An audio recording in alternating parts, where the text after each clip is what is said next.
ZEO Stock, is this the right time to buy? I'm going to answer all this in this very short 1-minute video, so watch till the end. Yes, I'm just looking at Zeo Energy Corporation stock. Man, this is like 17% down on Thursday. End of week report for the whole week was actually up, so that's cool. There's just a lot of ups and downs, so that's that. These are my previous drawings. Now, having made more videos than anyone else in this freaking YouTube space, I've seen what's making me money and what's not. You know, like I have more proof than anyone else with 39,000 videos.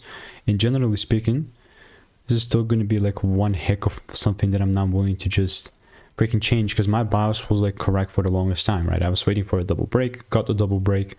It almost didn't reach the lows, hit the break even, and that's all there is to it, right? Like, let me show you the before.